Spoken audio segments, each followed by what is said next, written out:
Another Thursday, another bro show, and we're back. I'm Greg T. That's Jamie, and we got another amazing show planned for you. Tell them all about it. When I think about Eat Clean Bro, obviously it's a New Jersey company. Yep. We have a ton of business in New Jersey. We have a ton of business in New York. But I have to show love to the city of brotherly love, Philadelphia. And I thought, who better than to bring in my long-term friend, Eddie Alvarez, the Underground King, and Ray Robinson. These are two incredible fighters coming out of Philly. They're both from Kensington area, Philadelphia. And we're in store for some good stories, man, some funny laughs.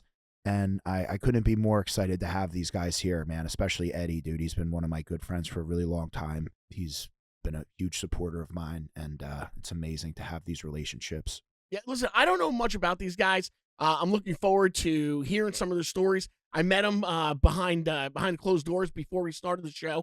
And they both are, they look like incredible characters. Oh, yeah. Like, I can't wait to get to hear some of their stories. I know, like, the audience hasn't met them yet. When they see them, there's going to be incredible things that are going to happen. And Yeah. I can't wait for these stories. Yeah, it's going to be great. So They're quite the guys. Oh, dude.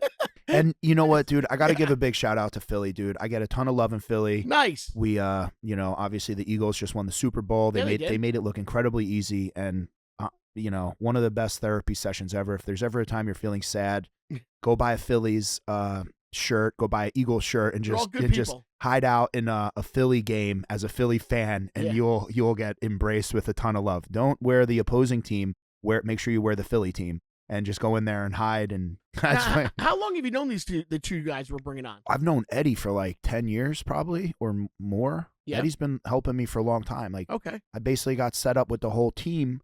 So like Eddie and Frankie were like, sparring partners for a really long time. Mm-hmm. Yeah, I got hooked up with them early, just like with Mark Henry. Mark Henry was the boxing coach. Yeah. And now you're starting to see, like, as I bring my friends onto the show, how it's all like kind of intertwined. Well, you've got great relationships with a lot of these great guests, and so far every episode, it shows that, really intimate conversations and answers of questions that you're not going to get anywhere else. I think so far so good, man. For real. And this is Ray's first podcast, by the way. Listen, I'm excited. I think he's a funny dude. I think we were talking, behind the closed doors, and I think they're going to come on and bring some really incredible stories. Yeah. I'm excited for it. I really am. Yeah, we're going to get right to it, They're man. good guys. Let's go. All right, on that note, you guys ready? I know I'm ready. Jamie's ready. Let's start that bro show going. Eat Clean Bro. They deliver fresh, healthy, chef-prepared meals right to your door. So whether you're into bodybuilding or weight loss or just trying to eat better without the hassle of cooking, Eat Clean Bro has got a ton of options for you. Gluten-free options, high-protein options, chicken parm with sweet potato mash, buffalo chicken, mac and cheese, turkey meatballs and pasta, teriyaki salmon with jasmine rice, and Eat Clean Bro delivers within 24 hours in New Jersey, New York, Pennsylvania area. So if you're looking to try it out or you want help picking some meals that match your goals, head over to eatcleanbro.com right now. Eat Clean Bro. That's where to go. Where to go. All right, Jamie, they're here, ready to go. Yeah. I think now's the time. Let's bring them out. Who are we talking to today? We got some serious heavy hitters here. I'm here with my boy Eddie Alvarez and Ray Robinson. Nice. Right? Yeah. We're killing the game here. We got this going on. We're about to have a great episode, man. We're going to talk about fighting. We'll talk about Philly. Talk about some turbulent childhoods. You know what I'm saying? So we were talking about like some spots in Philly, some Italian spots. The Saloon. I went there. I thought it was cool. And then I think I was at a place, D'Angelo's. I was there with a bunch of people, and that was before your fight at the Wells Fargo Center, which was awesome. And I got to tell you, man, being in Philly, like the Philly crowd is fucking spectacular. I mean, dude, they bring a lot of energy to every I'm single thinking event they about go like to. Yeah. I don't really watch sports, but like I'm thinking a day I'm sad, like today I was sad. Go to Thinking, Philly. like, I'm just gonna put a fucking Eagles jersey on and like go into the stadium, bro, and just hang out with people. They would love and you. just fucking scream and yell and try to fight people and just be with like a gang. You That's know, right. Like you're just in that gang. And that was like so fun, dude, and being in that arena for you, dude, it was electric. And dude, obviously Eagle fans. The Eagles won the Super Bowl so bad, it almost like I turned it off half. I'm like, this is not even a game. This shit looks like they're playing the like the scrimmage team. They you were know? so good. They- So good.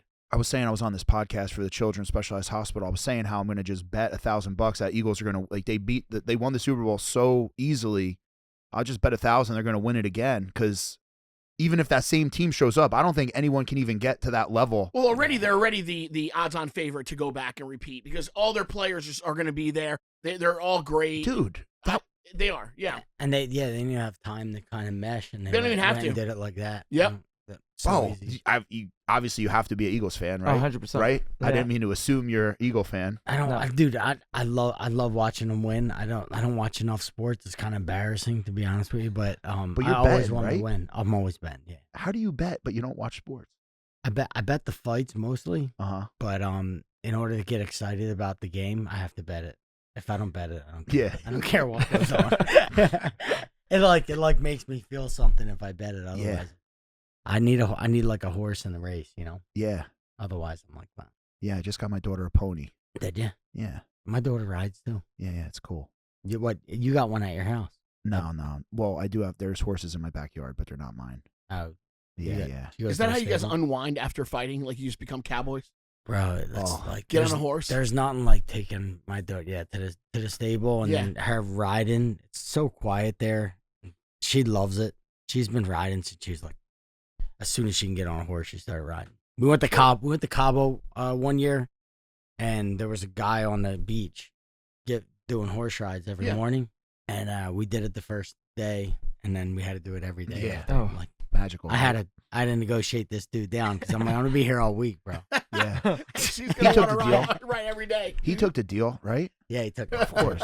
That kind of happened to me. There's a whole bunch of the cattle, and Miguel, the cowboy, was rolling through in the yard, and my kids all saw it. And when you're not used to seeing people on horseback, I mean, horses are so majestic. Sure. Like 3 dudes roll up. There's like the one horse prancing up and down, and he was like, "Oh, does your daughter want to ride?" And I'm like, "Yeah." And I threw her on there, and then the horse started going, and I got scared, but she just natural. So Took to it. me and my wife, we were like, "Yo, let's throw her on there," and she liked it way more than soccer. I think like they would write emails about us because like me and my friends are a bunch of like, we would roll up to soccer hungover. We would all be talking. We wouldn't be listening. So like there'd always be these Eagles nasty fans. emails about the parents. I'd be like, "Yo, who are they talking about?" And then Kayla's like, "Yeah, dude, they're definitely talking about like you in particular." I'm like, "You know what? I'm not gonna Parents keep we're it gonna clean. just send my daughter to the farm." Right. Like, So now let's get. I wanted to do this episode about Philly, man, because Philly is a big part of my business. I am mostly New Jersey and New York City, but like, dude, Philly's also a big part of Clean Bro. Dude, yeah, I've been fighting. I was feeding all of the fucking guys down there, dude. Obviously, you're the ultimate champion from Philly. No subpar fighting careers, all championships only. That's right, baby. But no, I've been eating Eat Clean Bro over a decade, probably now. It's got to be over a decade. But so I don't know how long you've been in Philly in particular, but myself, been over a decade. And I don't do. Here's what I thought about Philly: Eat Clean Bro. The words Eat Clean Bro. It's not really synonymous in Philly because Philly's like eat like shit, bro. Yeah. Like if you the standard of health in Philadelphia is like super low. So like I didn't know how that business. I didn't have a lot of Maybe hope for you there. change it. James, can you change it? Eat shit, bro. I don't Can listen. you do that? I'm going to tell you something. This is what I'm going to tell you about Philly. I don't want to change a thing about Philly. Philly's got some character. And like I said earlier in the show, I'm going to buy an Eagles jersey and I'm going to go to some football games this year and hang out in the Philly crowd, eat cheesesteaks, drink, and swing on someone. Oh. No, I'm joking. I'm joking. Oh. I'm going to go tear down a traffic light. I mean, bro, if you haven't torn down a traffic light in Then Philly, you're not did you living. really watch an Eagles game? Mm. No, I'm joking. We would have to cancel deliveries in Center City, Philadelphia, with like Eagles schedule. Really? Oh, dude, Yeah. bro. Because they're just out of control, having a good time. Well, you don't know. You don't want Right. to send your drivers into danger, and you're like, well, what's going to happen? And the thing is about Philly, bro, whether they win or lose, the city's They getting. rip shit off. Yeah. What's the story where the Philly fans, they actually like what was they threw snowballs at Santa Claus? Batteries. Batteries. That's Batteries. it. Yeah, I heard that At story. Santa? No, I swear Santa, this is so. yeah. Come tell on. me what happened. I remember hearing that story They- where the fans were so rowdy. Yeah, they brought Santa, and they did it. They do it at the Wing Bowl too. We used to have this free event every year. The Wing Bowl.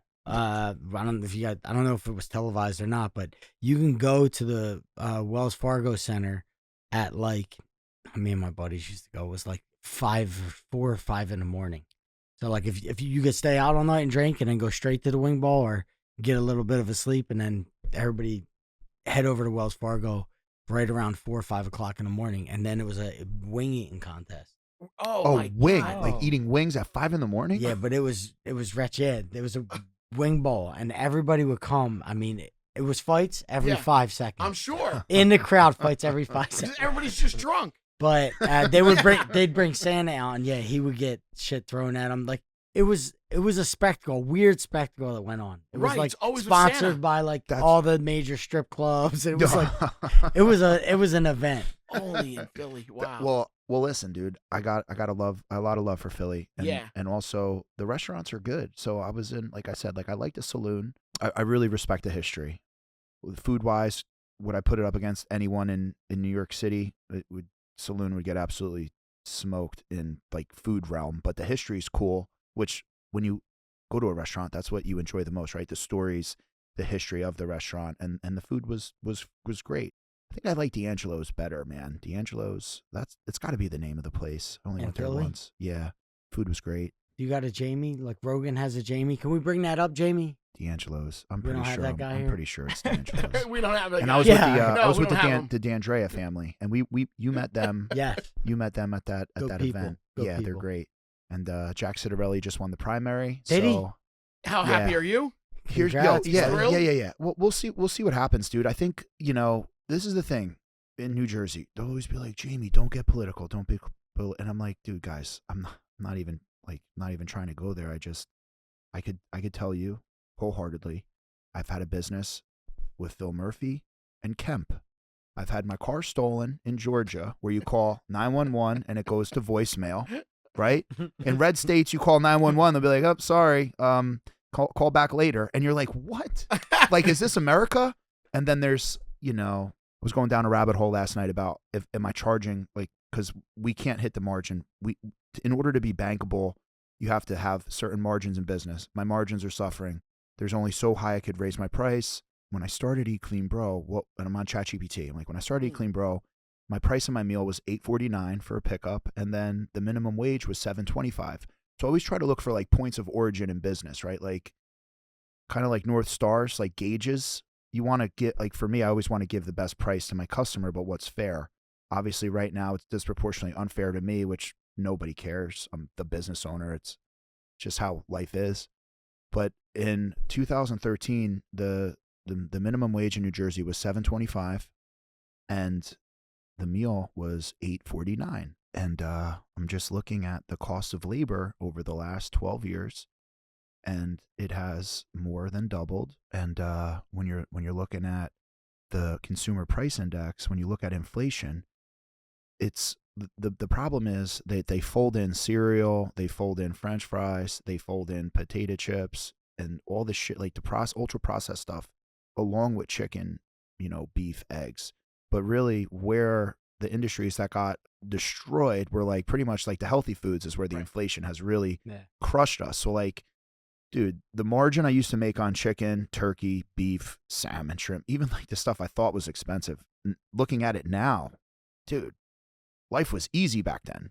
Now my margin just it fucking sucks. So I was like going down the ChatGPT rabbit hole. You guys use ChatGPT? Yeah, of course, for almost everything now. Oh, it teaches you so much. Yeah. Because you could just ask it questions, and then it'll explain and then you'll ask it more questions, and like you just go down the rabbit hole. You keep reading. I go to ChatGPT now more than Google. That's why I'm going there nonstop. Yeah, I was thinking about firing my therapist because they say ChatGPT is a better Just as therapist, good. right? That's it. Type in what's going on inside your head, and it'll spit it out for you. Yeah, and it'll also remember everything you tell it. Because I was trying to write like a bio for me, and I couldn't do it. And I was like, "Yo, can you help me write a bio?" They're like, "Yeah." They spit out 10 questions. They're like, "Answer these 10 questions." Answer the 10 questions. Read it back. I'm like, elaborate on this. Bang, bang, bang, bang, bang, bang. And then, dude, after like 10 minutes, bro, I had the most incredible bio ever. Yep. Because there's so much like topics and history for Eat Clean Bro. It's hard for me to just say like, "Yo, tell me your story," right? Just like if I ask you, "What's your story?" You'd be like, "Well, my boxing career, my childhood," right? You're like, "Yeah, I don't know where to start. Like, I don't know how to begin." Like you, bro, you've got a championship belt in every organization you've ever been a part of. Right. Like a real champion, not like a mediocre fight I don't know if I'll do chat though. Look, when I do go write a book or write my story, I'm just gonna. I think I'm gonna talk about it. You're just gonna rip it. Yeah, I think I'm gonna talk. It keeps you. You can't free ball a book, man. It'll sound like me talking. Yeah. Be all I think over. that'll be a good book. How do you guys get into MMA? Like, how does that happen? Oh, no. You don't just all of a sudden like show up and like start doing it. What happened? Mixed martial arts. Like when I started in 2003, and honestly, here's my first encounter at MMA.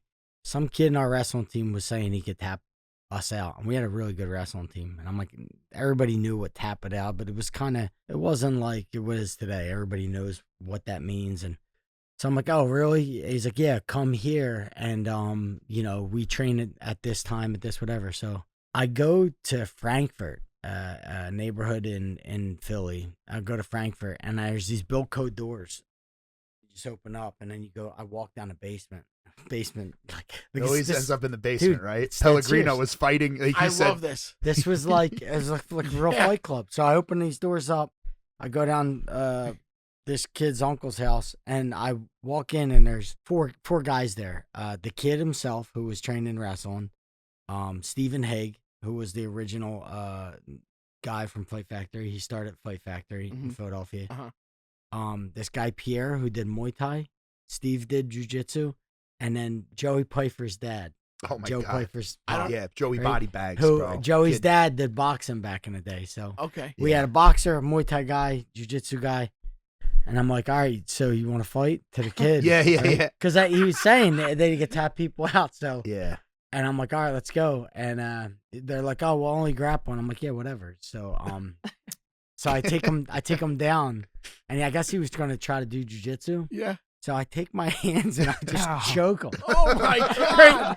And they're like telling me it's illegal. I'm like, I don't give a fuck, dude. I'm literally squeezing his neck. Oh my God. And I'm choking this kid.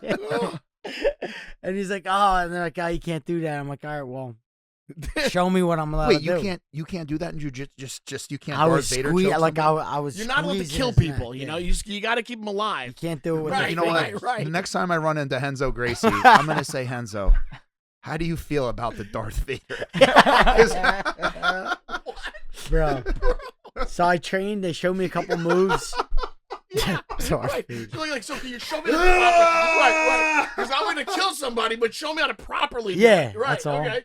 So Yeah. he showed me a couple moves, and that was that. The kid never came back to wrestling. He even or quit the whatever. wrestling team after that. Yeah, I think I so. don't want to do it anymore. And like, get me out of the basement. and then I always had the guy's number and his contact. So even when I got out of school, I got back with him. And when I got back with him, they were actually in like a building, like with mats and like a training, like a proper building. And I went back to train with him there in 2003. And they had maybe not even 1,000 square foot of mat space and a couple guys. It was like a little more legitimate. Now we were in a basement no more, and then we started training. There wasn't all these resources. We watched, if any tape came out, like an instructional tape of someone who did jiu-jitsu or something, we'd buy the instructional tapes. Or if someone did a seminar that was even within 100 miles, we would drive to the seminar. Today, it wasn't so like, You can take classes on you it can now. go to a school, like Right. you can pick your school now in your area of what school you want to go to. Like it wasn't like that. Well, what's insane is you could join Eddie's gym, just like Frankie Oh, or okay. Kurt, right? Yeah.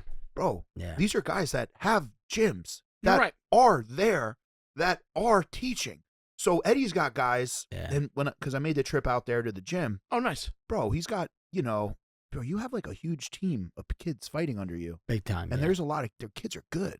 Bro, they're sparring each other, doing Ironmans. And I'm like, they're all going pro. I mean, they're all going to be pros. You could see it. A lot of them are right on the cusp. Like, They're there. Like it's not normal. Like the gym that these kids, they're very lucky. Ray's their boxing coach. Ray's our head I boxing was watching coach. that one Spanish kid slip those shots, and I'm like, dude, he's like, you could just tell. Like, Yeah.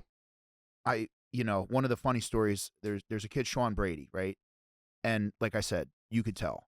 So Sean, in my position, I feed fighters. The reason why Henzo loved me was because I would feed all the guys that Eddie, Frankie, Edson, Marlon. I mean, I was feeding basically your lunch, right? So like the kids that would come in the train, Yeah.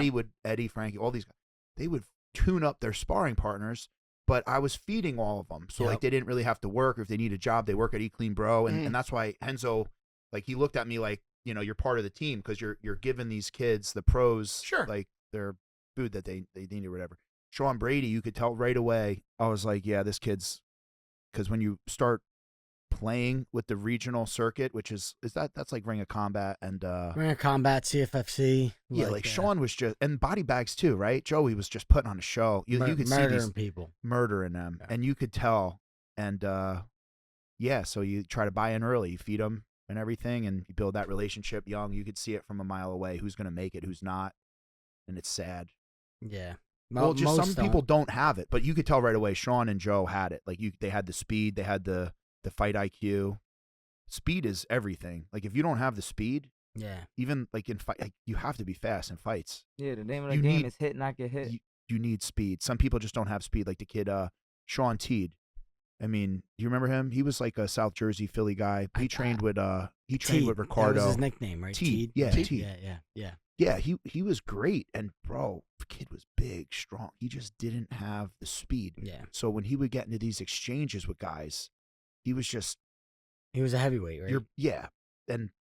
But with boxing, if you don't have that speed, dude, it just striking in general. Right. Remember when Mo?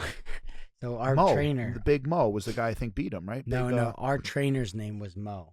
And if a kid came in, like a kid, could be 12, 13, didn't matter, and he hit the bag, Mo would go, "You ain't got it." Yeah. Go home. Like, he would send their ass home. Yeah. He'd be like, "You're too slow. You're too like your feet's too heavy.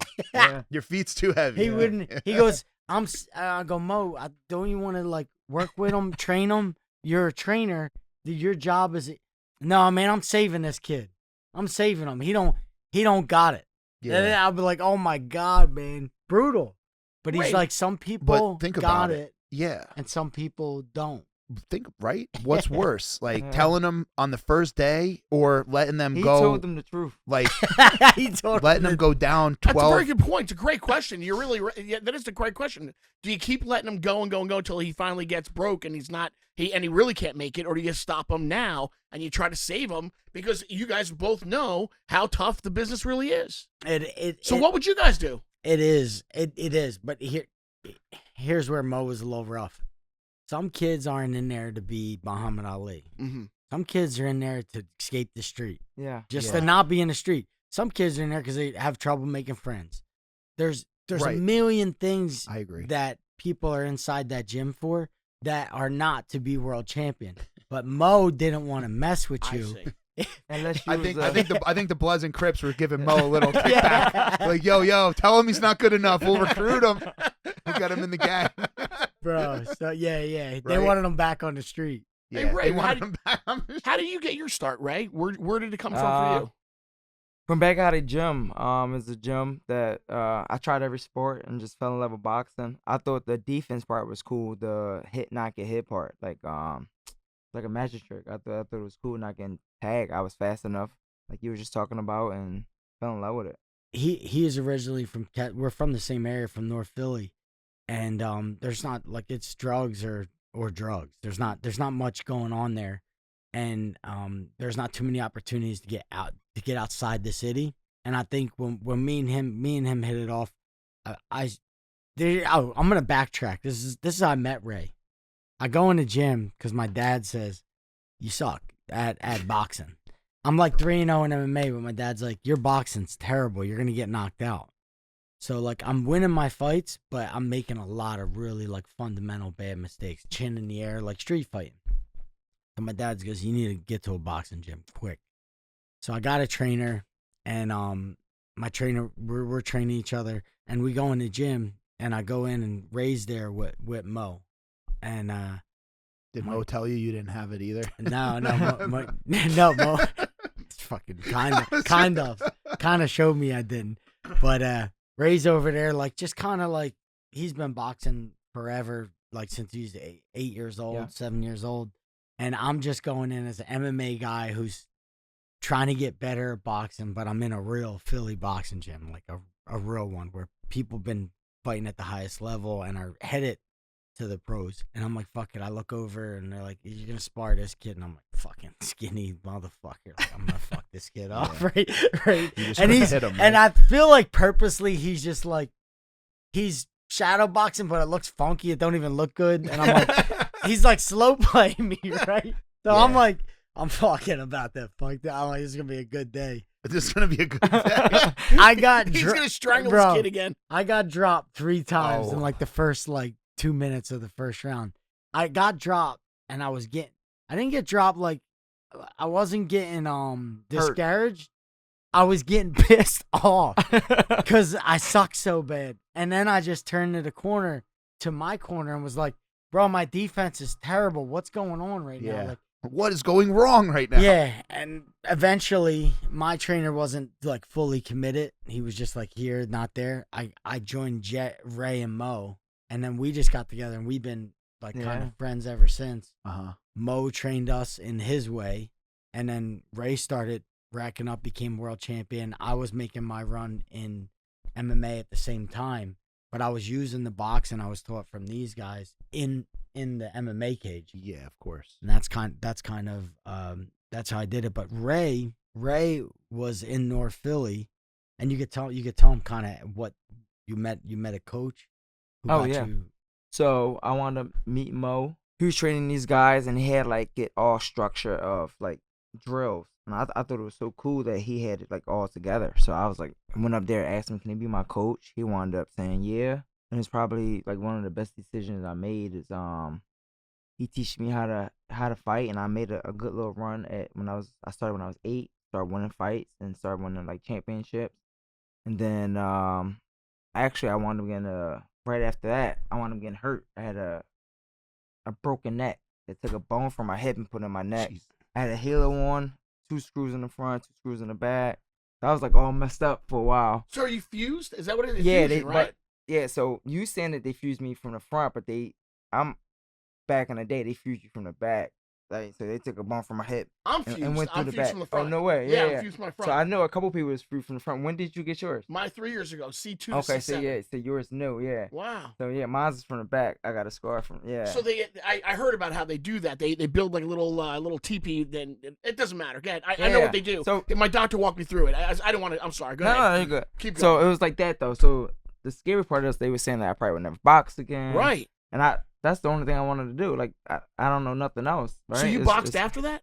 So yeah, but so the crazy thing is though, so my neck was already broke without me knowing it. Jeez. So they was like saying like, yo, horse playing could have paralyzed you. Like, how was you fighting like that? Yeah. So I wound up, I don't want to interrupt you, man, but Greg, don't you love when like fighters talk about getting hurt versus like regular people talk about getting hurt? Like, seriously, yeah, my fucking spinal cord was dangling by a thread.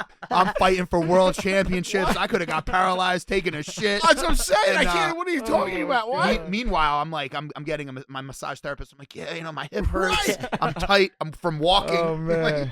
I'm thinking exactly the same thing. Like it's crazy to me how you function like that. I can't even. So yeah. Go ahead.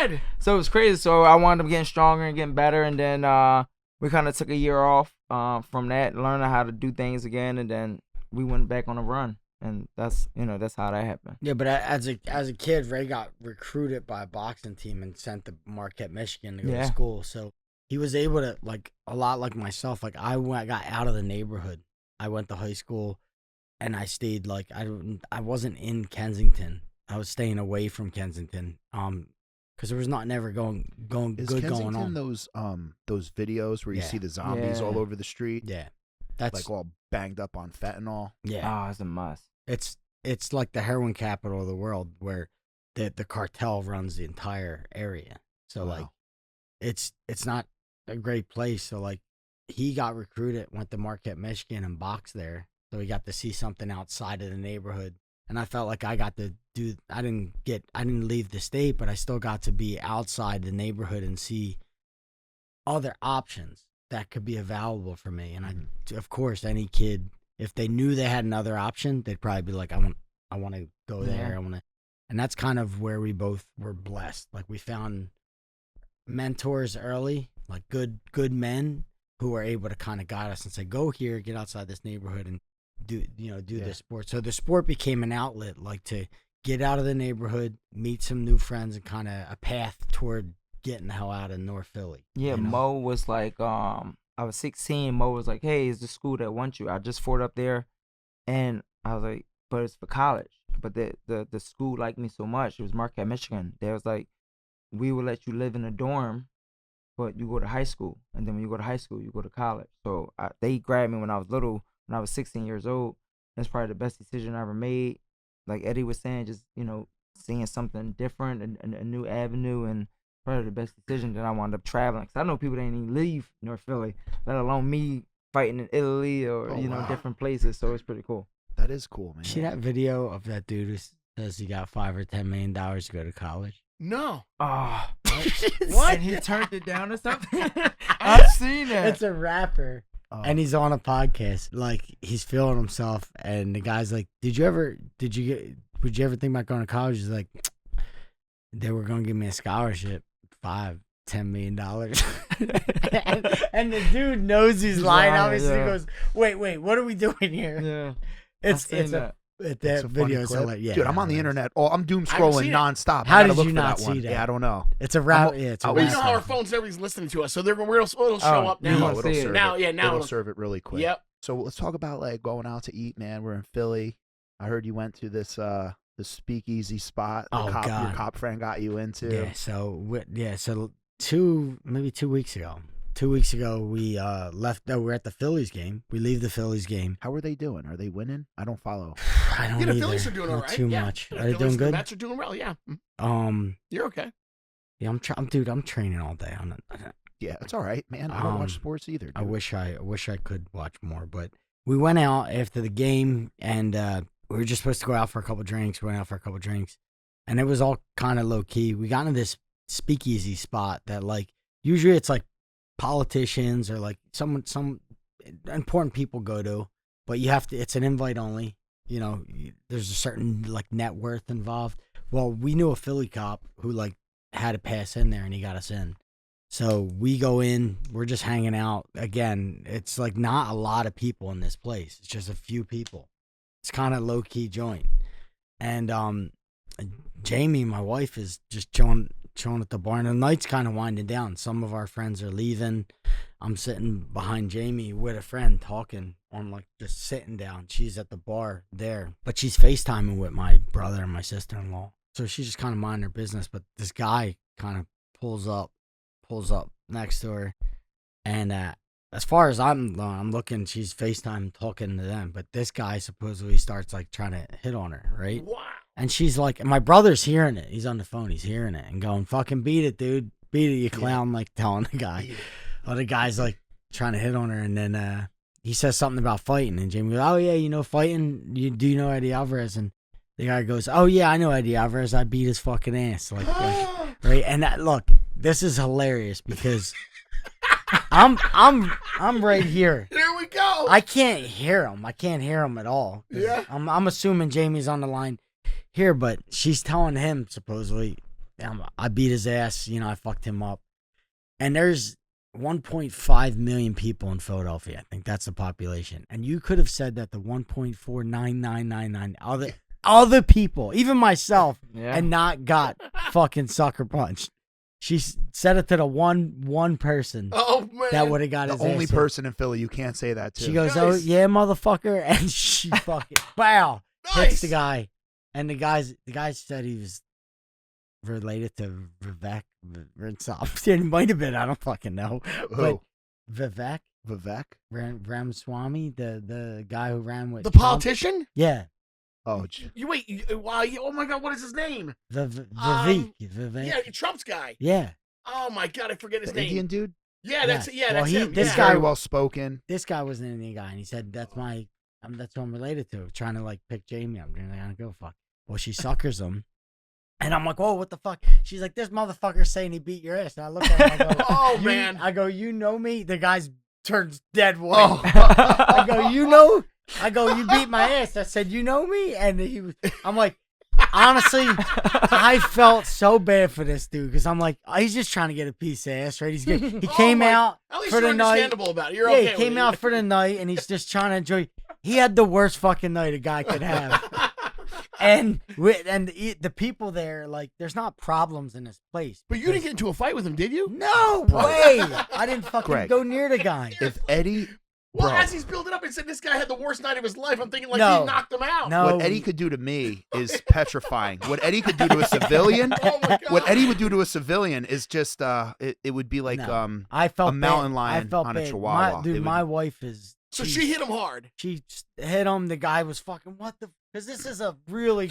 This place is designed for that not to happen. Right, right. That's Yeah. why they make these Like places. people go there, this is not going to They're happen. only Right, letting right. in a certain crowd, and then they let in the guy. But, Fucking, they Eddie- apologized to us on the way out. They were I- walking us out saying we're sorry for the guy. But and all. I will say Wow. this: if you're in Philadelphia, and I just bailed my friend out of a big problem. He went viral on some video. I had the video taken down. He's talking crazy, wants to fight people. This, and I go, listen, man, just don't talk about fighting. Like fighting, just like it's like carrying a weapon, right? Yeah. Don't pull that thing out unless you're ready to use it. Yeah. So like, don't talk crazy because there's people like these two at the restaurant just Right. eating fucking egg rolls Oh that are my- ready to scramble your brains at Wow. any second. Well, what are the odds, though? Just like you said, at 1.5 million people, what are the odds that you're in that place where you say yes about the woman's husband and he's right there? That's I'm crazy. there. She's there. Crazy. I wouldn't have did shit. I would have laughed at the guy. Yeah, trust me. But Eddie would have been like, "Listen, dude, get out of here."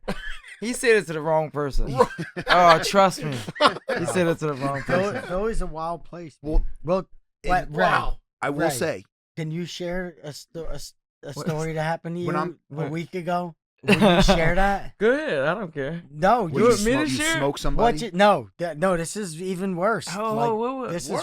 is Philly, bro. What happened, bro? Someone was trying to. Oh fuck yeah, it with was You don't have to crazy. use names. You don't have to use any names. No, it was just crazy. So yeah, so this just happened. So there's a guy just standing there. He didn't look homeless or nothing. He just looked like an average black dude. And when I'm walking back, he was like, "What's your name?" And I'm like, "Don't be weird, right? That's weird. Just going around asking people their name. To me, that's weird." So I was like, "Don't be weird, I hear it's weird. right?" And then he was like, "I'll fuck you up." And I was like, "That's one thing you won't do." That's one thing you won't do. Yeah, that's one thing you won't do. Trust me. You know what I mean? It's time to party. Yeah. It's time to party. Out of all, We love out of all to the party. things you might do, that's not one thing you're Yeah, gonna do. so- Yeah. He's like, "Watch, I fuck you up," and I was like, "All right." I put pause on shit, like Yeah. you know what I mean? I fuck shit up for real. So, but this motherfucker. So, if a motherfucker had never changed his mind before, I was one of them. So this motherfucker, so I'm talking shit like, "I will fuck you up." I mean, do you give him a warning? Yeah, I told him like I put pause on shit, so that was enough of a warning Right. to me. Right. That was enough of a warning. But this motherfucker pulled a gun out on me. Oh shit! No the guy. way. That's not And I funny went like this. now. I was like, "Oh shit, time out. Listen, that was my bad. Actually, Yeah. time out. I am sorry, actually, for disrespecting you." Yeah. You know what Wow. I mean? So I was like scared as shit. I was like, "Oh, this mother," and then I carried, so I had my shit. But either way, I was like, even if I had it on me, I was screwed because his was out. I It was was like, out. Yeah. So he had to draw. and yeah, so I was just like, "Listen, dude, I got kids. Like that was my bad. Like, you know what I mean? I fucked up. Bro. You know what I mean?" You No, changed the no. script. Oh, so listen, if a Right, person he's pulling a of gun. he changing did their the right mind, thing though. Come Yeah. on. Then Right? he's No here. one- He's here on the podcast. yo. Oh my Yeah. God. If he said Listen. the wrong shit, So, what he but- said something to you. So he started walking me out. So it's two doors, right? So he walking out the door, and one door, he's like, "Let me shoot this shit out." And I was like, "Dude, I got kids. Like, chill. Yeah. Like, you know what I mean? Like, this Yeah. wasn't even that deep. Like, you know what I mean? I Yeah. thought I was gonna fuck you up. It's over. Like, Yeah. This shit is over now. You cheating. You know? You're cheating. Yeah. Yeah. Oh, man. So I was like, literally bringing a gun to a fucking regular fight. You know what I mean? Yeah. So this motherfucker opened up one door and he's following me. I was like, "Oh, this motherfucker gonna shoot me in my back." So luckily it was like another person I held the door from. Luckily he went back in. I just think he was thrown the fuck off or just hoping for somebody. He said to to start Ray, some shit. he said, "I'm at war right now." He looked, he Yeah, said like, his eyes were like black. He It said, was, "I'm man. at He was war right different. now." You know what I mean? It was different. It was like scary But shit. That's. Listen. And that's man. again, this me growing up in North Philly and knowing how to survive though too, right? Yeah. Well, you played it like you were like you said he's cheating, but that's why I'm a big believer in like, bro, just come in peace Mm-hmm. and you learn in training, right? You learn in training, like, yo, there's a high probability, like, two of you guys are the baddest motherfuckers, but then you got some maniac with a, like, it's just like, yo, you've learned so much through training, through your childhood, like, you know what, man, I'll just live to see another day, because it's Yeah, really yeah. like, it's It's really there's sick fucking people out there. Wow. Like Trust that's why I me. always come in peace, dude. Because I don't know who, bro. When I was doing bodyguard work, bro, I never knew who was who. Yeah, and you don't know what they thinking. You know don't what I mean? know What they who's- going through. They got a knife, or the second you're not looking, they fucking stab you Yeah. from behind or something weird. Like it's not worth it, man. That's why, like I would say, like the fighting, like the street fighting, is always like the last resort. And people who get carried away and think like it's this movie or something, like it's fucking not. I forget what history it was, but there was like all these British people that showed up to a war one day and thought like it was this glorious thing, like they made picnic out of it, and like they started seeing people get fucking killed with guts all over the place. They started barfing, and What it was like what Yes. movie is this? it not a movie. It was a historical battle. I can't remember, but basically the point of the story is like fighting is not this glorious thing. Like it's usually a form of survival. Yeah, man, that shit changed in like 2.2 seconds. It was Yeah. crazy. Yeah, he just You know? had it on. It him. I was just like, oh shit. I wasn't expecting it. I was like, this motherfucker throw it off or something. But when I looked at it, I was like, oh, this motherfucker looked different. This Yeah. motherfucker wasn't there. You know what I mean? And he Yeah. didn't give a fuck about losing everything. Yeah, it's scary, man. That's why, bro. If there's one thing I'm gonna teach my kids, it's like I'll teach them how to defend themselves. But like, yo, just that was one Yeah. thing. My dad, bro. My dad, he was like a black belt, secondary black belt. He was big into the fights, bro. We watched all the UFC fights. He trained with like Dan Severn, and always the senseis would always say, if you have to take the long way home to avoid conflict, take the long way, right? Like the real karate master, like doesn't look like the karate master avoids the fight, like. But I don't know. But then sometimes you gotta show a motherfucker what time it is. I don't Yeah. know. Like I don't fucking know. It's that fine line. Damn. You know? Yeah. Damn. Yeah, it was wild. He called me up the next morning, and I went to sleep early. And he called me the night, but he called me up the next morning. I was like, no fucking way. He was kind of like emotional about it. I'm like, Yeah, because he this felt was- like I just escaped death. Like, Yeah. because that happens in Philly every day. Like people do some crazy shit like that, or a confrontation happens, someone gets shot, or pulling out guns. I'm like, that was wild, Ray. I'm like, good, you're here. Don't worry about it. Yeah. Like, I would go full. Someone pulls a gun, I'm going full bitch. Yeah. Like I'm on. Hey, you got me. Yeah. You know. Yeah. Like, What are you gonna do? Be an idiot and die? Like what are you gonna do, Exactly. bro? Like you're just gonna go die? Wow. But dude, so what's funny about these guys, Greg, is Yeah. like Eddie was with his wife for forever. And then but like Renee too, with Frankie. I remember when I started getting close with Frankie and Renee. I'm like, Dad, you think Frankie's tough, man? Renee is fucking I'm like, yo, she is like yeah. the wives that marry these guys are even crazier than the guys in the cage. Right, They're they got to like, be strong. beyond. Yeah, like bonkers. Like I can't believe that one guy's talking shit about you to your wife, Bro, that honestly, if anybody knows me and Jamie's situation, it's like, bro, that was not the right one. Jamie got she got taken out a few times in handcuffs, like at fights, because she's just trying to get in the cage, see if I'm all right, and they weren't be responsive or something like that. So like, Wow. she's wild. She's my protector. I don't speak up for myself a lot, and So if your order's wrong at the restaurant, she'll help you get it right. Yeah, she'll. Yeah, She's like, that's what you fuck, need. She's like, fuck it, I'll embarrass us. Hey, and she's up for it. I'm feeling that way, but I won't do it. She'll be like, I got us. Yeah, I got us. Bro, my favorite was when you were telling me about like you were doing concrete work. Was it concrete work? Yeah. Is that what you were doing? Yeah. So Eddie fucking hated it, and like in your early career, you're like, yo, man, like I gotta fight, I gotta make this happen, because he's like, I fucking don't want. He would be like, I'm all like, dude, bro, it's freezing cold in Philly. Did I give you my jacket? I don't know what the hell was happening, bro. You were telling this story. I was banged up, and it was so funny the way you were describing it. You were like, yeah, man, every fight I got into is like, fucking die before I go back to that cement work. Like, I hate it. And I don't want to. What were you saying about those guys? You're like, yo, man, these guys are old. They hate their lives. They hate their wife.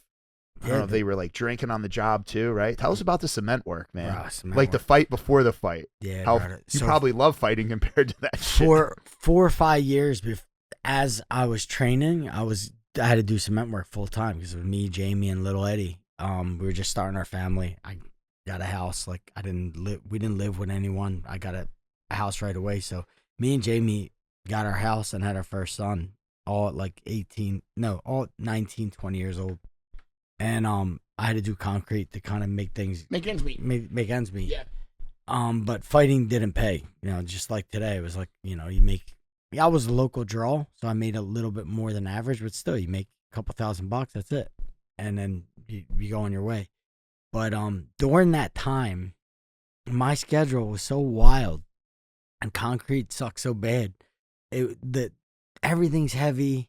It gets cold out. You might be hitting forms or building forms and hit your fucking hand with a hammer, and you already feel like shit about yourself because you're like, "Fuck, dude, I'm going nowhere."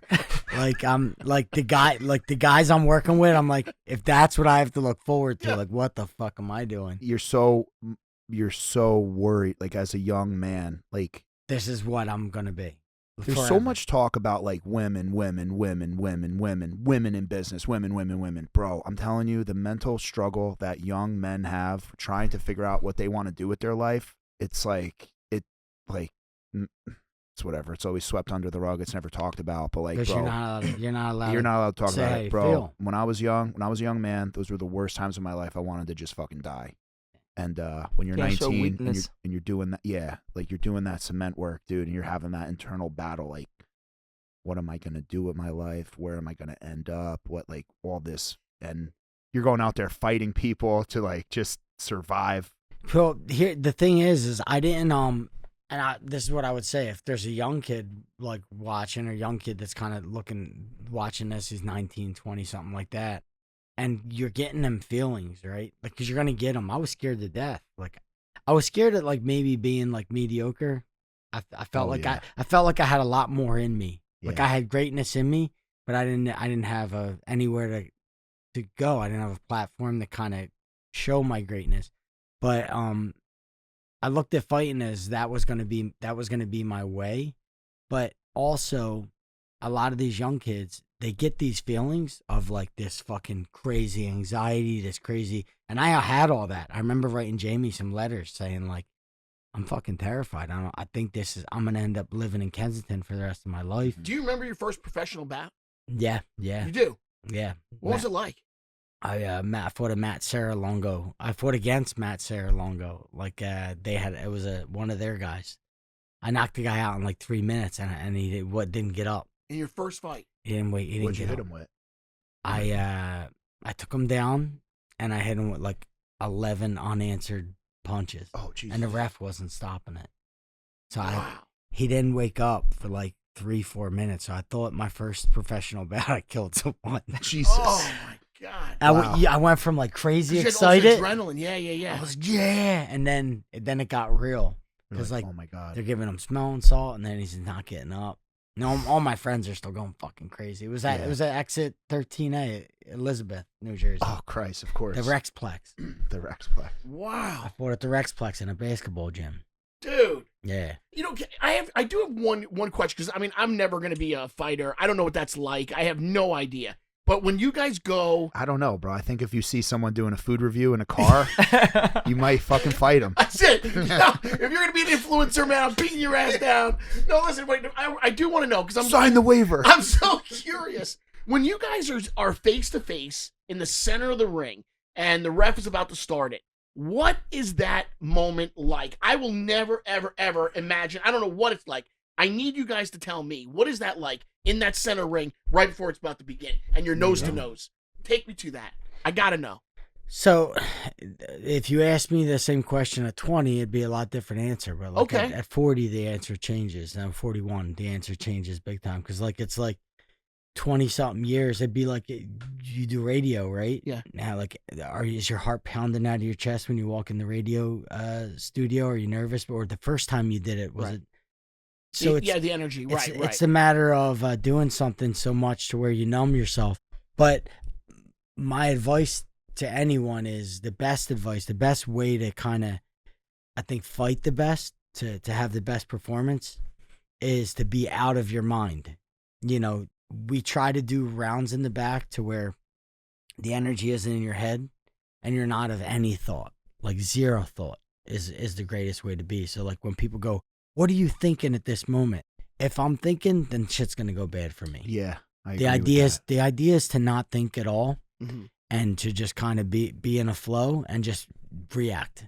One thing Eddie always say, "But how you feel?" It's like, I don't feel. Yeah. Yeah. Yeah, people go, how do you feel? I don't feel. It takes a lot of practice to separate. And I actually got so good at separating myself from my emotions, because it's what I needed to do in my career, that I realized what I lacked. I wasn't being a good enough husband and a good enough, father, because I was carrying this. I was becoming this person. I want to say like lacking empathy or separating myself from how I felt, because I needed to be good at my career.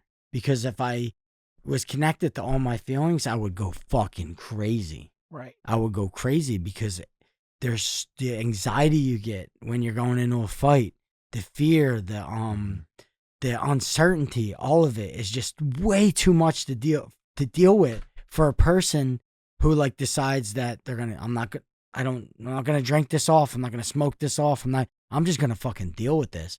It's so powerful that like you need to find a way to separate yourself from it. And that's what I did. That's how I became really good at fighting, is I started separating myself from how I felt.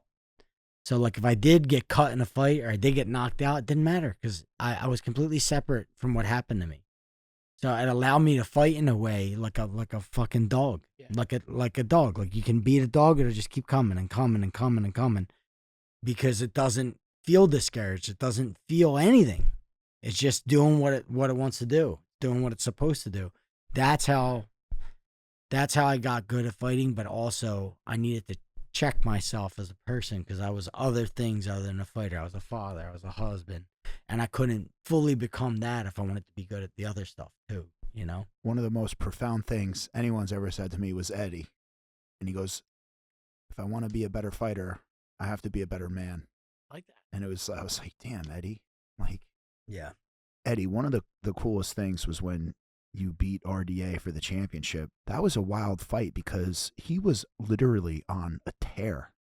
I mean, he was like in his prime. I didn't think you went out there and like you just fucking you guys just whacked it out. And that had to have been, was that one of your big highs, dude? Like when you look back at your MMA career, because like he was on such a momentum. Like RDA was tearing people up, right? He tore up Benson Henderson. He tore up Pettis.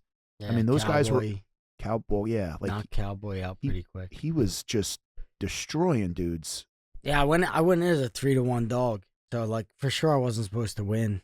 And I think as a Bellator transplant into the UFC wasn't crazy about me winning either. So like it's like, let's get this dude all out of here. Yeah. We can show the world right now that Bellator don't belong in the stages of UFC. That Yeah. there's a different level of fighter. And so like I went as a 3-1 dog. But honestly, coming back, I was in Florida for a while, but we're coming back to Jersey with Mark Henry. And I'll always kind of dedicate that fight to Mark Henry, because like I did well myself, and I was violent and I was aggressive, and I was getting to the championship. I got myself to the championship. But when you want to win the championship, you have to have a certain like discipline and defense. Like defense wins championships. He did that in a way, and he organized my training and got me aware of my defense in a way that kind of, and on top of that, had me spar 150 rounds during the training camp to get ready for it. So we went out there like crazy prepared, like crazy over prepared and ready to get what I waited 14 years for. You know? Like I waited 14 years thinking about UFC gold. I lost, I won. I had highs and lows, but it was like, this was it. Yeah. And then, so I had Mark on that's why like I want to go on the record saying like I felt bad having Mike Dulce here. I didn't feel like he got enough airtime, so I got to get him back. But me and Mark Henry, like the history that we have and the stories, like training Eddie, like Mark had, and even with like getting Edson ready for Pettis, right? Like the strategy behind the coaching. So like he gave Mark credit for the strategy to win that fight. Mark would just see openings in opponents, and he would crack. Like I said, dude, it didn't like you were 3-1 underdog. I mean, RDA was on, this dude was on a fucking tear. no, you could even ask Joe Rogan, bro. Like I don't know. Like it didn't seem like RDA was losing anytime soon. Eddie went out there, smoked him pretty good. Yeah. And like I think you shocked even like it was a shocking, not that it was a shocking win, but like RDA, like you went in there and just like kind of like when Frankie beat BJ Penn, right? Like it was like first. Where does that come from? Like that was. I was the first guy to knock RDA out. RDA wasn't knocked out, and arguably at the time was the best lightweight. Like he was ever, right? Like he was he was. I would have traded my run for his. I would have traded his run for my run. Yeah. Like I'll take your run. Because he was buzzsawing people at the time. Oh yeah. But we hit him. We hit him with a punch that me and Ray, Mo taught me and Ray, and we hit him with a punch called the Anaconda. Can I stand up? I mean, no? Sure. Are we here? So do whatever you this want. punch, especially on a southpaw, is like it's called the Anaconda because like it's a rear hook, but you don't bend your elbow like this. On a southpaw, this whole side of his head is wide open, and people will guard like this. They'll guard like that. So the punch is made to wrap around the guard and hit them behind the ear, behind the head, even if they have great defense, or they had great defense. And we would drill this punch all the time because Ray's a southpaw. He hits it on people a lot. So you want to hit you want your elbow to crease to come in and whack, like smack the back of his right ear. around the back of the ear. And Mark had it written down on his. He only had a few codes on his thing, and Anaconda was one of them. Yeah. So I go here, and then I reach and extend, and you'll see my arm isn't bent. I reach like this, and it goes whop right behind his head, and then that's when he wobbled like crazy, and that was the one that started it and won me the actual fight. But that was like years of doing this move and training, and then right there, boom, it happens. You know what I mean? Yeah. So it was awesome. Years of practicing one punch, and then there's kids on the internet who think they're gonna just show up and fight a pro fighter because they black out when they're mad. Wow. They black out when they're mad. All right, you're gonna go try to fight a guy who's practiced this one punch for fucking 10 years. Are you like? And he's excited about trying it out. Yeah. God, dude. Yeah, we just actually driving up here. We were just talking about how certain people that you boxing, fighting is boring as shit. It's boring because you do the same shit over and over and over again until you get it down packed, until it's like natural and normal to you. When someone flinch a certain way, you move your head this way and rock back that way. So yeah, you got kids nowadays. It's like if you show them this move 10 times, they're like, all right, it's boring, let's move on. Like they don't get it that you gotta do this shit forever. You gotta do this shit for years. Like this shit is like muscle memory. Boring as shit. Yeah. You know what I mean? It's nothing fun about it. You just gotta do it, and then as soon as someone jab or act like they wanna do a certain move, your first reaction is to do that, that move. Another thing that they don't get either is like, I could poke both you guys in both your eyes and you're still gonna fight because you've been poked in the eye so many times. Yeah. Like it don't even matter. Like I try to explain to people that don't know fighting. I always tell people I trained at a high level. I got fucking rearranged at a high level. Like Kurt Pellegrino, like I tell stories how bad he fucked me up. Yeah. Kurt was very good, but that was wrestling. We were wrestling. It wasn't fighting, wasn't MMA, but I felt if it was a real fight and he could throw. Yeah. Dude, waterboard me, have the CIA torture me. Don't let me fight one of these guys, please. Because like people would talk shit like about Frankie all the time. They'd be like, "Yo, Frankie, I want to fight." I'm like, "Dude, you don't understand." They think, "Oh, Frankie's smart. I can take him." I'm like, "Dude, you guys just don't understand. Like, just please stop fucking talking." The biggest misconceptions Tell me about the eye poke. How many times did you have to fight another pro fighter with fucking impaired vision because your fucking eye was gouged? Oh my God, so many. Like not my eye was gouged. My orbital was broken. I had to fight with a broken orbital. Oh my God. You were fighting with a broken neck. You were fighting with a broken fucking skull. Like these guys, like, bro, a fresh pro fighter going into a fight on a civilian with no like missing eyeballs or broken neck. Like you guys just don't even get it. Like you don't even comprehend how you are. You're even, dude. It's whatever, dude. I guess it'll be something I just can't ever explain to somebody who's that dumb. No, they just gotta train a little bit. Even if they train a little bit, they'll go, "Yeah, I had no clue what I was getting at." Even just a little bit. Just come in the gym, train a week, and you'll go, "Man, I was completely delusional about how good I can be." They'll realize like this is gonna take. It's like fighting's a language. takes years. You know, it's a language. You might learn a few words one day, and then you practice with your friend the language, and over time you're fluid.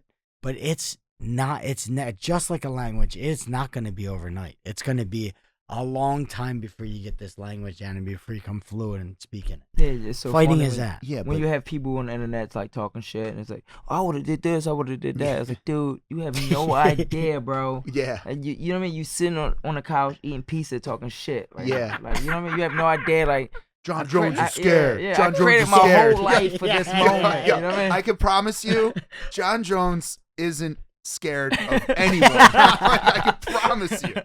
John Jones is scared. Yeah, dude. No, that's like, bro, John Jones is not scared. Like, these guys, like Eddie, you guys are all out of your minds. Like, you actually like fighting. Like Frankie, bro. Like, these guys like fighting, dude. Yeah. Like I like to cook. Like, it's like going out making like, I like to go outside and make a cheeseburger for my family. Sure. They're like, man, I wish a motherfucker would. You know, like, I tell people all the time, like, it's definitely got to be something a little off with us, right? Yeah. Because, like the day before I'm about to fight, you know, I'm out to eat, like, you know, getting my protein, eating whatever. And then I look around the restaurant, I was like, no one has no idea that I'm about to fight tomorrow. yeah. Like, you know what I mean? Like, you have people trying to avoid a fight. Like, yo, listen, I apologize. I don't want no trouble. And then, like, Signed up. pick me. I'll do Trying it. to volunteer, you know? Yeah. Like, we got to be a little off. Gladiators, man. Yeah. And not like fight like the whole. He's scared. Like, yeah, he might be, but he's gonna fight. You know what I mean? Like I got to a point where I had a formula for myself because my most devastating knockouts were guys that I was a little bit afraid of. So then what I started doing was going, okay, give me the most dangerous motherfucker because they're my best fights. They're the ones. So when I got that feeling inside, a little bit afraid, I'm like, someone's getting knocked the fuck out. Yeah, someone's because getting it gave me like a hyper sense of awareness, and like I'd move faster. My eyes would be wide open. I'd be more because I was worried about my own well-being. So like I started to take fights that I felt were going to be the most dangerous toward me. So it's like if you tell me I'm afraid, I'll be like, yeah, so fucking what? Yeah. So like, gonna fight. Guess what? I'm gonna fight. Yeah. And it's probably gonna be worse for the guy I'm fighting because I am afraid. Yeah. So like we don't have to be afraid of me. Yeah. No.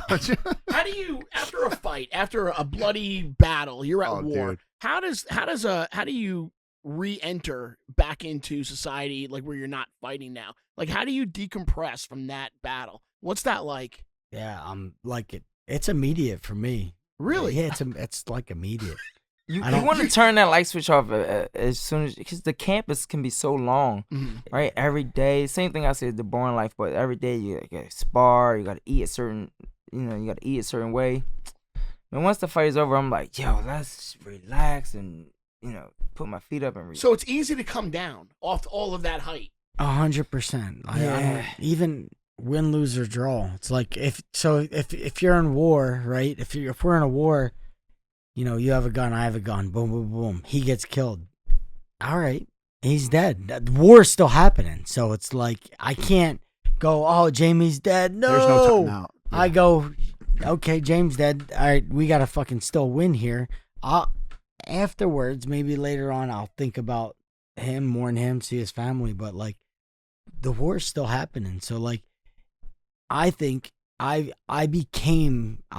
me personally, I had to become a character and stay in character, almost like an actor. Like that's what you need, because it's not in my nature to hurt people. It's not in my nature to want to do violence. None of that's in my true nature, but I needed to become that person in order to get the job done. So like you become this person and then you try to stay in character. Yeah, but it becomes normal. I said an hour before fights, like we probably laughing, cracking up. He been to plenty of my fights. I was in his corner in this fight, but we like laughing and joking. And then there's a certain time to hit. Yeah. That I mean, and when it's you don't even got to talk about it. Like, yo, I'm locked in. Don't talk to me like that. Like, you just kind of know, and it almost flows into you're a new person, right? I can be smiling, then boom, you locked in, and you can't get out that mode until the fight is over.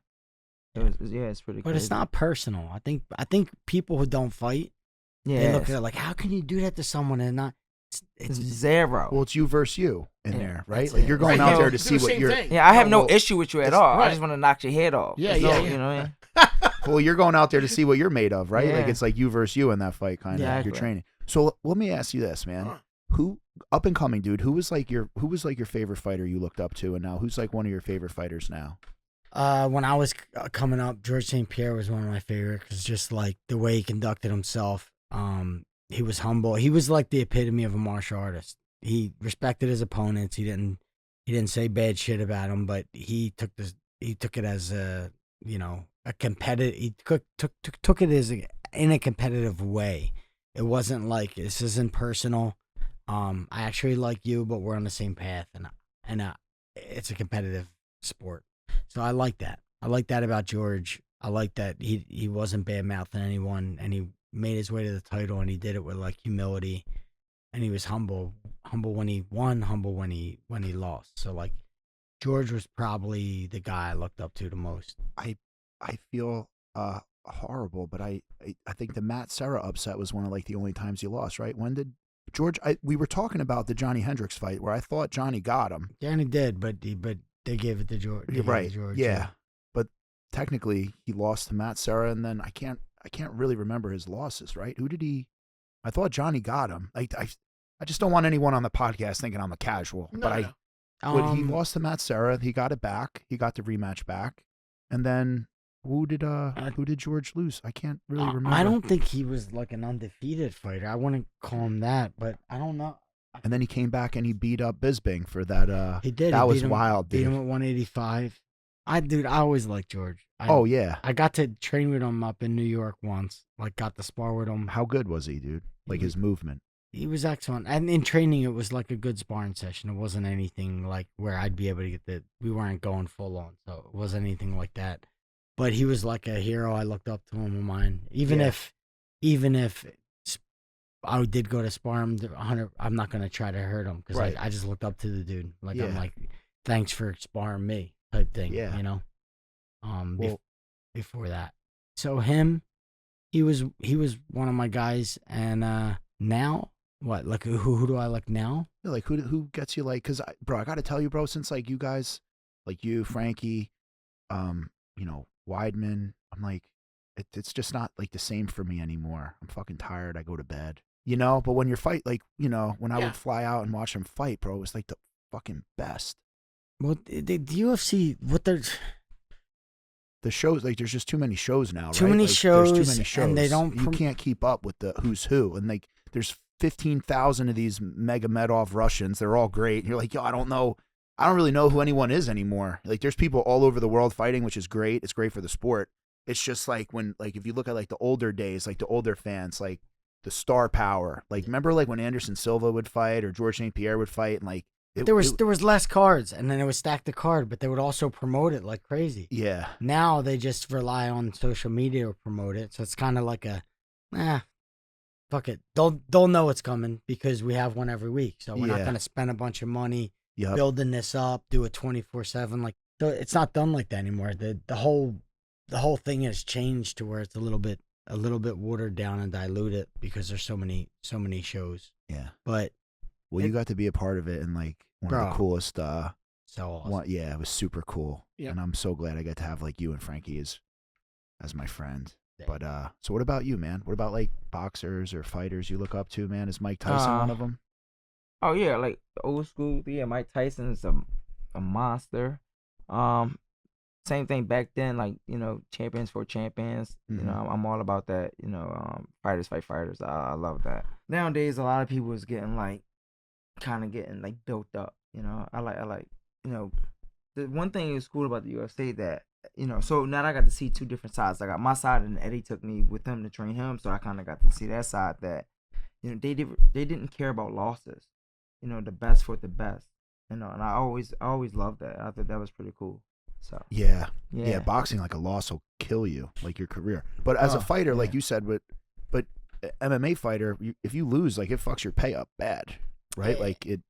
Like, I don't know. You probably negotiate a better contract because you're good at that. But a lot of the up and coming guys, like DC was talking about when he fought John Jones, like when it was something like they get a win and show, right? Like, so a lot of these guys, like, though the names. Dana gave DC $1 million though for the fight, but he was, he was saying the next day he's like, damn, I fucking only made like 80 grand, or like UFC only paid him like 80 grand to, or same thing with like Nate. Yeah, and look, that's Yeah. great. Like, but the truth is, like, if I gave you $1 million bonus for doing something, I'm back and forth about that, Yeah, right? yeah, yeah. Because like as a business guy, it's like if I go ahead, like if I tell a guy, hey, dig this ditch, I'm gonna give you $4 an hour, and then when he's done the ditch and he did a good job, I throw him a 20. Am I a fucking good guy? Like, or was I a piece of shit for paying him $4 an hour in the first place? Yeah. So true. like, I'm back and forth about the whole thing. Like, yeah, you give him something extra, but like he kind of deserved that anyway. He was like, for what he did, he already deserved that on the front end. He just had a shit deal. Oh And- yeah. So I'll tell you this. When Nate fought Michael Johnson, he got paid 20 grand. That's when just Clean Bro started. And then I don't know when Nate. I don't know if it was 20 grand. It's the internet. Don't fucking. But I believe Nate's first fight with Conor, like I think Nate only made like 20 grand or No. something Wow. crazy. No. Wow. It That's wasn't not true. Michael Johnson's fight. Right was, before Nate had a horrible contract. Nate had a horrible contract and he was trying to get out of it and go to Bellator because he was like, he knew Coker and knew them guys. They were basically like, Nate, come over here. We'll get you paid. But he was only making like 30 and 30 before Was it 30? Conor. Why do I think? Why is 20? Is it 20 or 40? Something in my head is saying Wow. 20. No, Was it 20 or was it 40 or was it 30? I'm sorry. it was all right. It doesn't matter. It was right? really It was- fucking bad for Nate Diaz, bro, who is like a But- fucking legend. on the first fight with Conor. Yeah.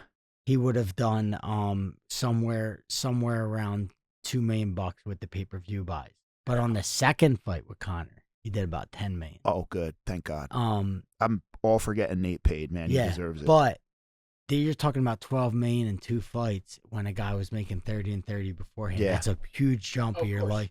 But that's like Jeff Bezos says, just do something, and sometimes you be getting nowhere. You feel like you're getting nowhere, and then on the 15th year, boom, it all. Yeah. So that happens, and that's the sport of that's combat sports. Mhm. It's like put your head down, keep grinding. If you believe the light's gonna move to you at some point, just keep grinding. Like you'll get your turn. The light keeps moving. Yeah. It moves to where the energy is. So it's like, Yeah, well, those two were electric with their shit talking together. Bro. Just like, wasn't that really? That was a really funny it moment was fucking with epic. MMA, bro. Those two like just shit talking each other. Like it was. I lost to Conor, but like honestly, I could listen to his shit all day. It's He was fucking magnificent hilarious. at talking shit, dude. He really, I think, probably. Can anyone be better than like that Irish accent too? It's just so like, it's so like invoking, right? Like you hear his voice and you like, and like I don't know what it is, dude. Like he was just so good at talking shit, man. Remember the time that the cameras got on and they're like, can you guys count backwards to 10, like before the cameras came on? And he goes, Nate can only count to 5. I was fucking dying.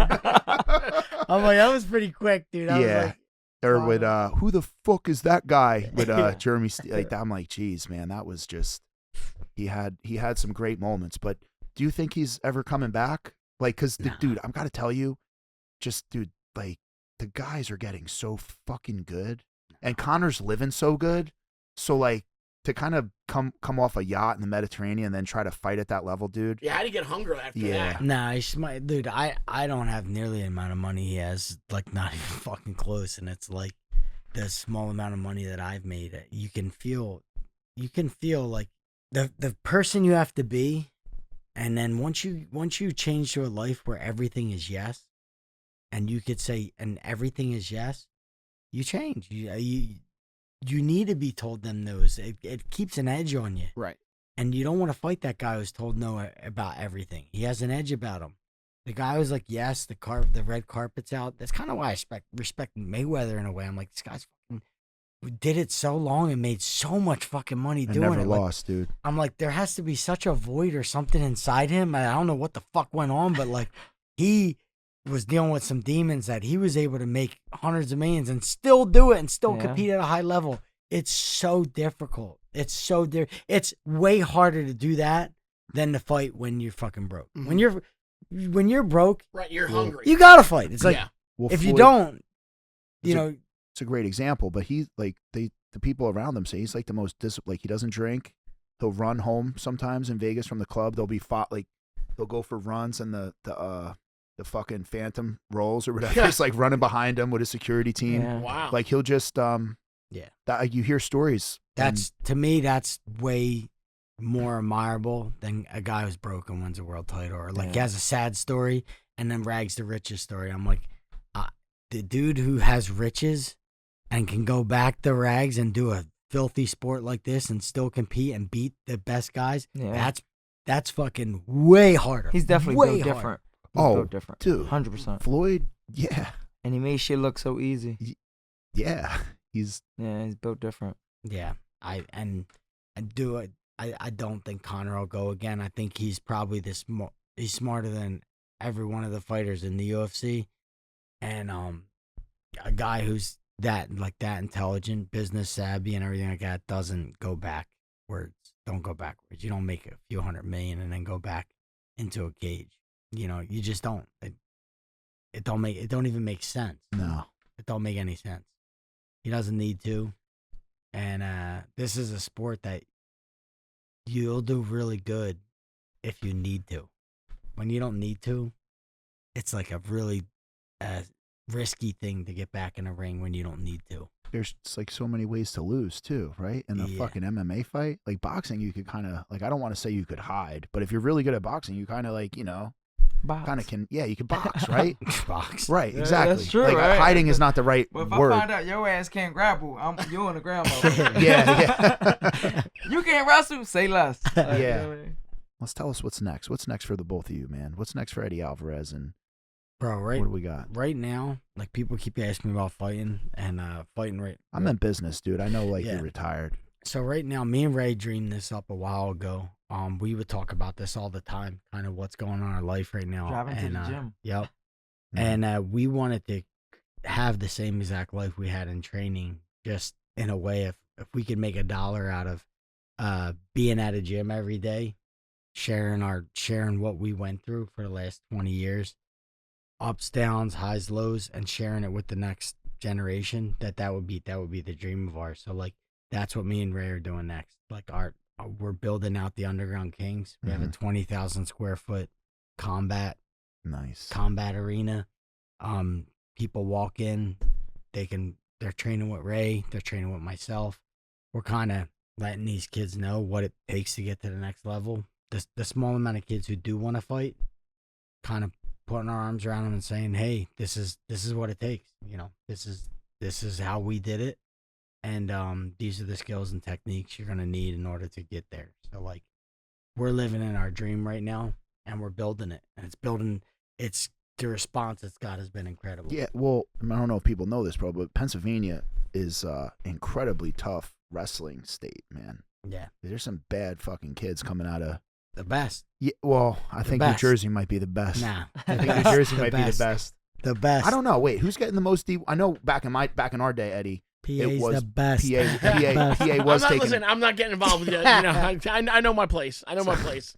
We're good. Who's getting the most D1 recruits? From You can have wrestling right pizza. You can have pizza. You can have talk about- produce. You where's- got the best produce. now? Yeah. So You ain't got wrestlers. bro, I though. just got some delicious Orchards strawberries, Hands local down. organic. How great is that? Dude, Oh. I'm like, go Kayla. Where the fuck did you get these strawberries? She's Delicious like- orchards, man. She's like, delicious orchards. They're local organic. I'm like, Yeah, it's great stuff. I'm like, dude. She's like, yeah, they're seasonal. You can only get them now. I'm like, dude, I feel bad for the kids, but I'm eating all these motherfuckers, I bro. gotta get Like, some. Good stuff. It's I good gotta- I stuff. saved some for the kids, but yeah, the produce was good. But We're let's- doing that. We're doing the gym, right? let's go to So- some cheesesteaks, man. Tell me about Philly cheesesteak. Yeah, why bro. don't you bring any cheesesteaks here? We Bro, could use some shut up. cheesesteaks. So I got some bar restaurants. The Malt House. I partnered with people I do real estate with, my buddy Jim and Matt, and I buy the buildings and then they operate the business. But they're fucking pizza and cheesesteaks, and then we have a cheesesteak called the Witter Wadowski. It's a play on the Philly cheesesteak, but it's shaved kielbasa with Cooper Sharp American cheese.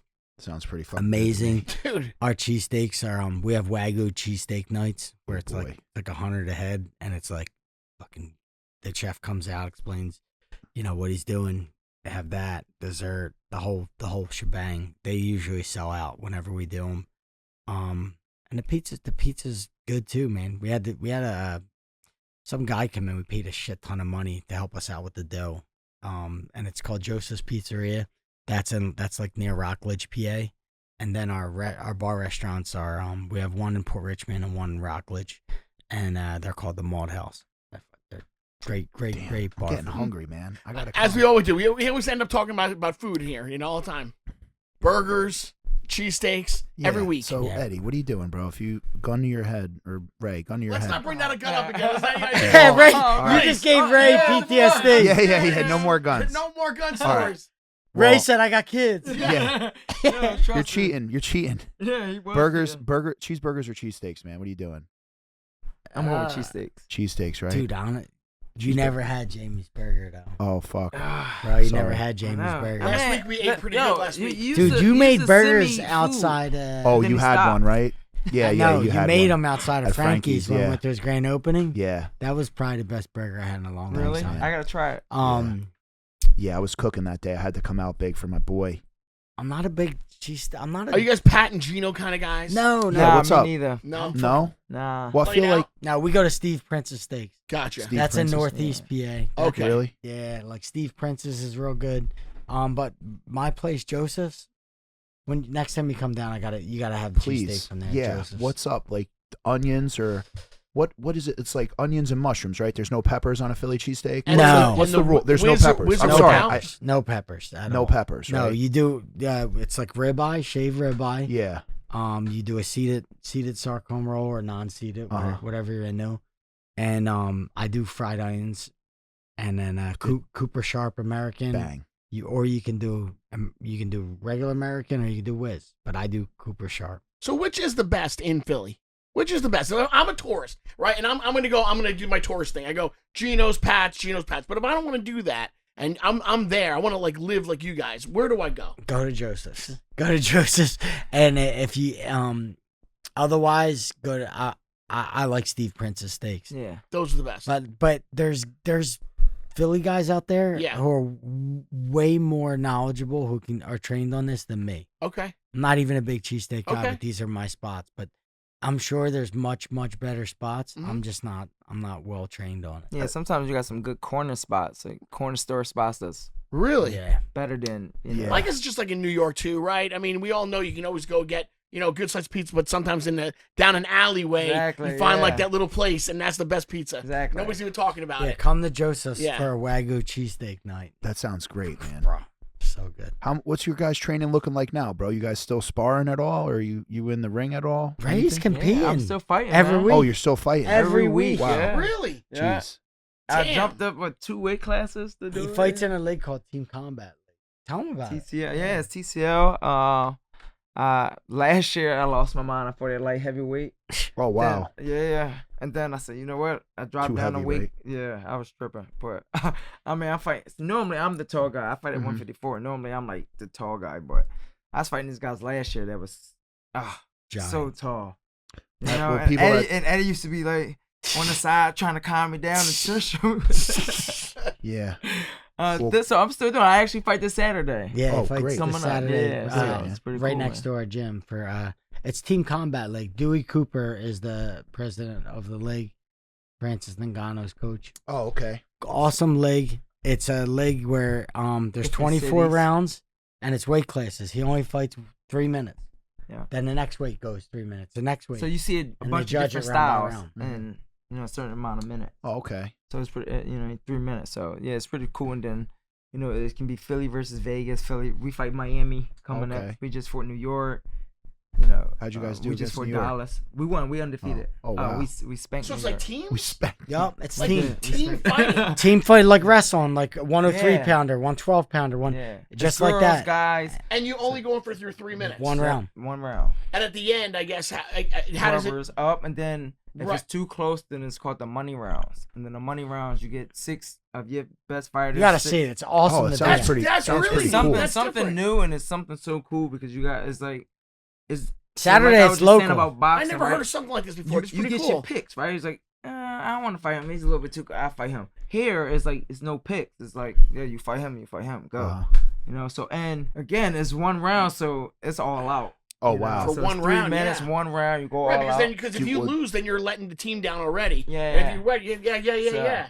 Yeah, so that's cool. it's something different, something new, and it keeps me in shape for the summer, so it's pretty cool. I Yeah. don't mind it. Well, I feel like you're in shape all the time, man. Yeah. Talk about like when You can lose out of shape real quick. Yeah, trust me. true. Yeah, look at me. This is it. Look at I me just too. been lifting weights, bro. Uh-huh. To be honest, like I don't have. I'm He not barely taking a fit fight. through that door. I've been lifting weights. Yeah. Yeah, swole. I've been lifting weights. I've been bench pressing. What's on the agenda for today, guys? What are you guys up to today? We're gonna do Jamie's podcast. Nah, we're gonna do your podcast. We have a couple guys cutting weight at the gym. Tonight. So like, got to get back to the gym, help them cut weight, and run an MMA practice. This Thursday night. Oh, so nice. We have an MMA practice, stuff like that. Yeah, I gotta go home. I gotta go run.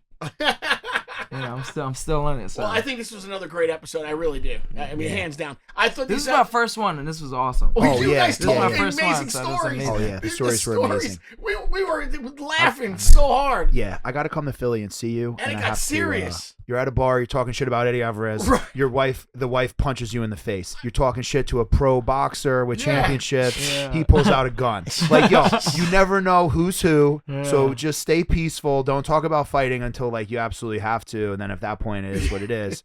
But then also at the end of the day, somebody could have a gun. They're having their own war, so Yeah. just always come in peace and just live a peaceful life. Yeah. So that Seriously. is the key Right. takeaway. I was just gonna say that is the is key takeaway. Yeah. Live like, try to live in peace. Listen, on that note, we are definitely coming right back with more of the Bro Show after these messages with our sponsors.